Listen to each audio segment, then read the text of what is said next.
liked overtime better when it was 5-on-5. Avs lose to the Winnipeg Jets 4-3 in overtime. Artturi Lehkonen! Colorado has won the Stanley Cup!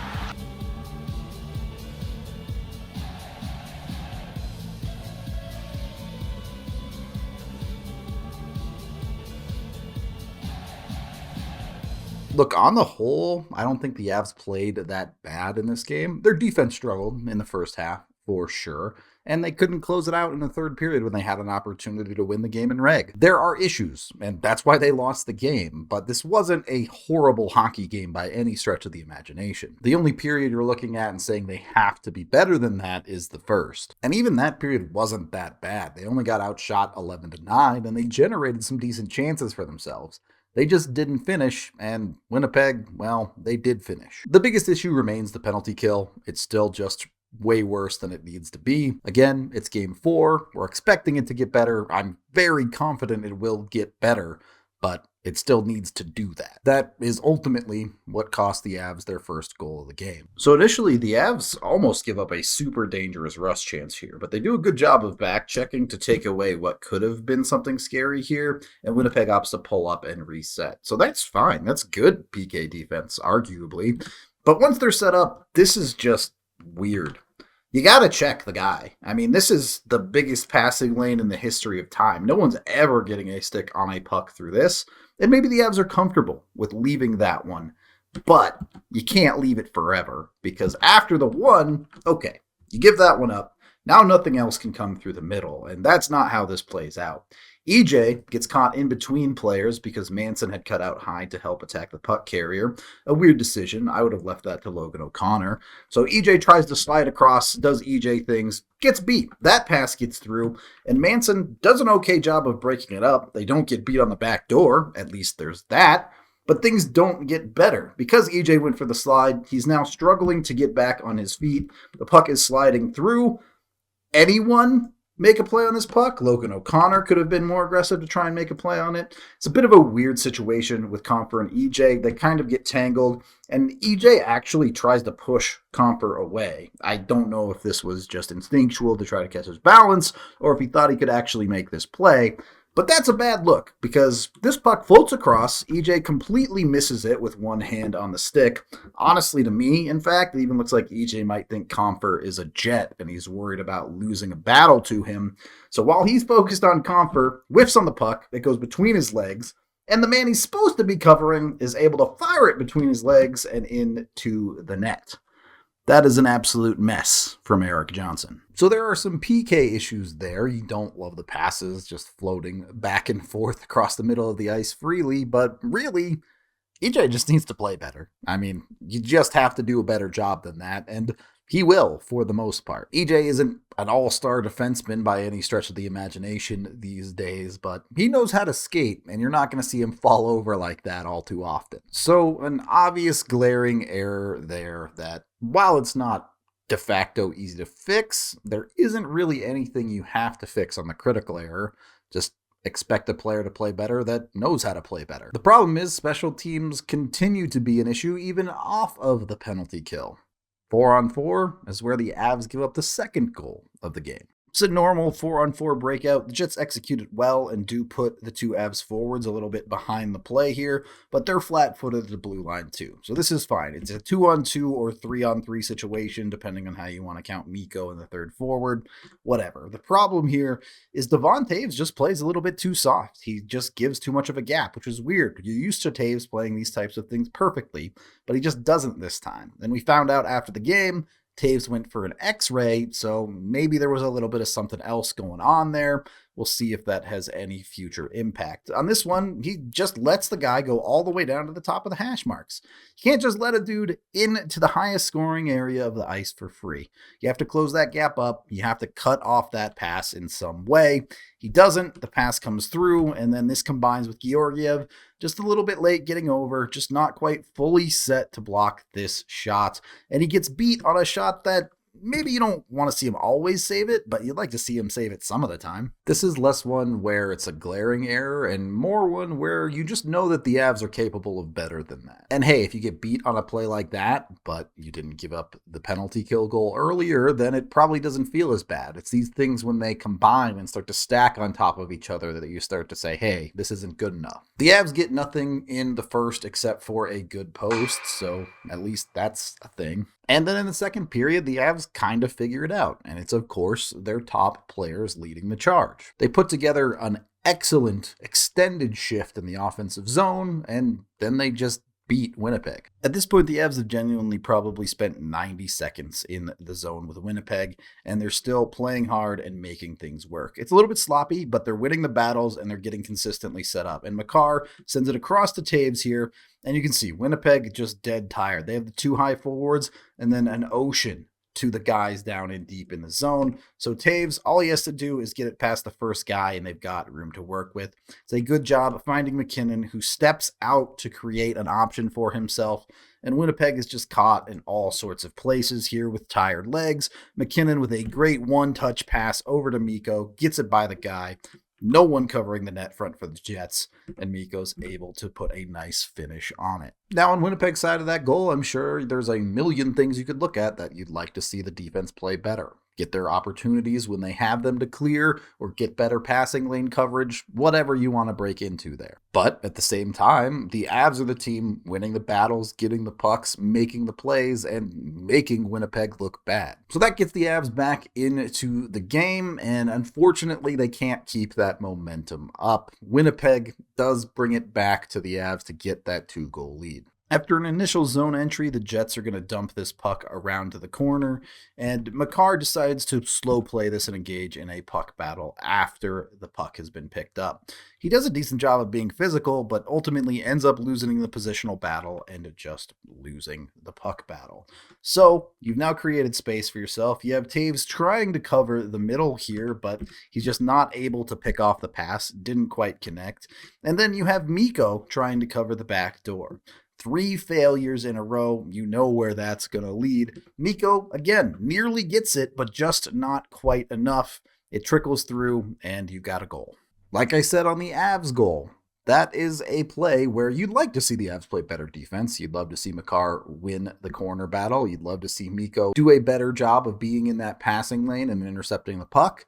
But those things didn't happen because Winnipeg just executed better than the Avs. They're a good hockey team. They can make plays too. After that goal, though, is where we really saw the Avs put their foot down. They started playing the way everyone knows they're capable of, and they came roaring back in this game. The same guy who scores the first one scores the second one. This goal is dope and pretty similar to the Avs' first goal, so I just want you to watch Byram for this entire goal. The puck's going to move around in front, but don't worry about that. Byram is out high on the opposite side of where he started playing defense on the right side on this shift. And he's going to come down, activate, sneak down into the open ice, presents himself as an option for McKinnon on the cross ice pass. It gets redirected, it doesn't work out initially, but Byram is able to collect the puck, feed it off, understand that McKinnon is crashing down and leaving a point spot open, and he switches all the way back to the far side instead of just sliding up and having his partner slide over.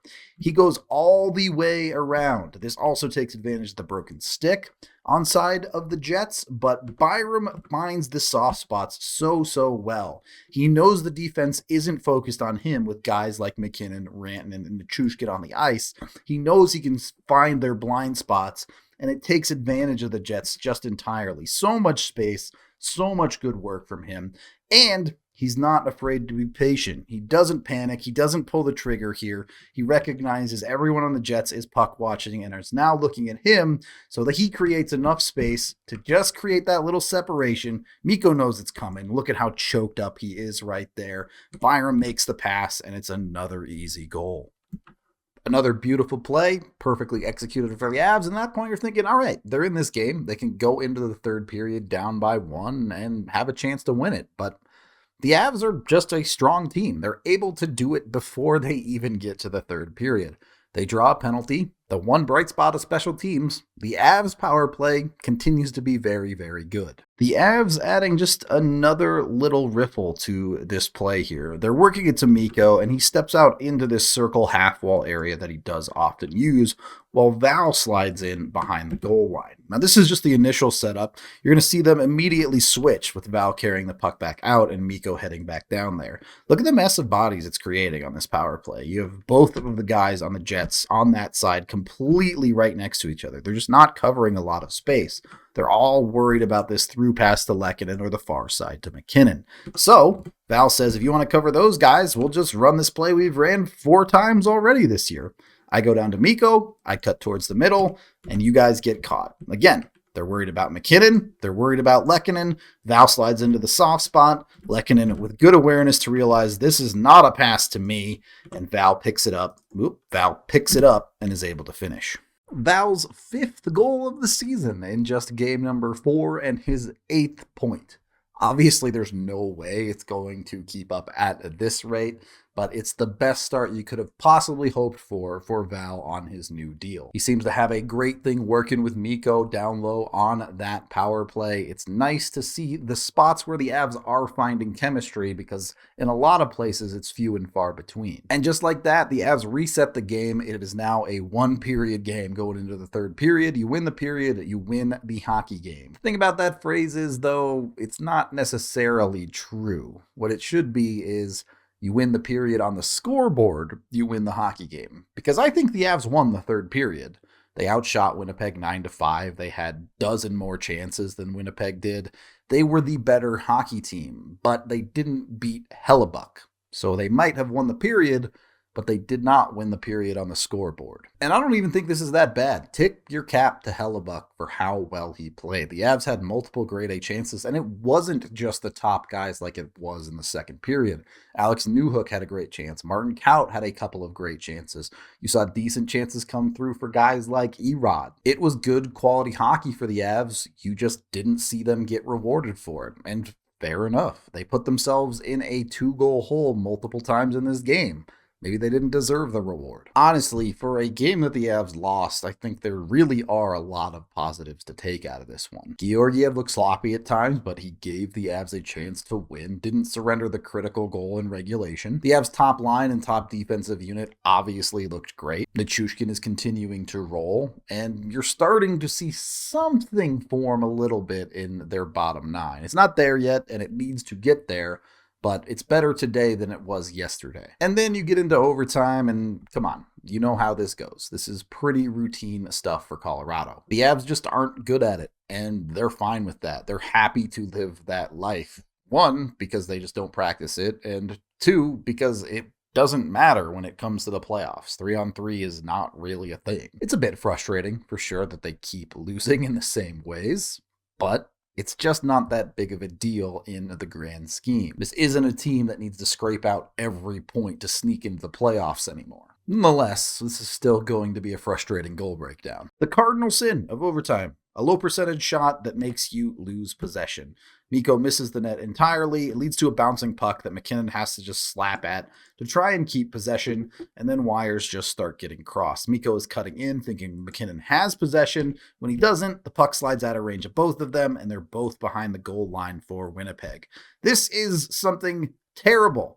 Should never have 2 players behind the goal line in overtime in the offensive zone, especially 2 players without possession of the puck. You are in a horrible spot here. McKinnon, of course, ends up losing that race, and Mikko is caught entirely behind the play. It's a guaranteed 2-on-1 here. Very, very simple for Winnipeg. And then there's nothing special. Just a bomb of a shot from Pionk.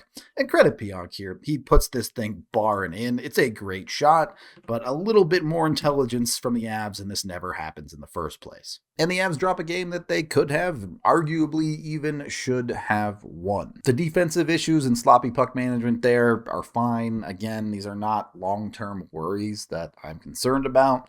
You would like to see the Avs start a little bit more effectively. This is a couple games in a row now where their defense especially just gets a little bit lost early in hockey games. Obviously, the penalty kill needs to be better. You'd like to see Georgiev clean it up a little bit. Plenty of issues to look at here, and that's the reason, again, that the Avs lost. We already talked about that. But on the whole, I feel pretty okay with this one. The Avs put in a good game. Their mistakes cost them, and it just didn't go their way. And if didn't go your way means you still battle it out and get a point out of the game, you live with that. That is the end of this game video review. Thank you for watching. Head on over to thednvr.com for all of our coverage. I am Rudo, and Mikko was close. Almost had me pouring water on my head, but didn't make it. Avalanche time, come on, grab your friends.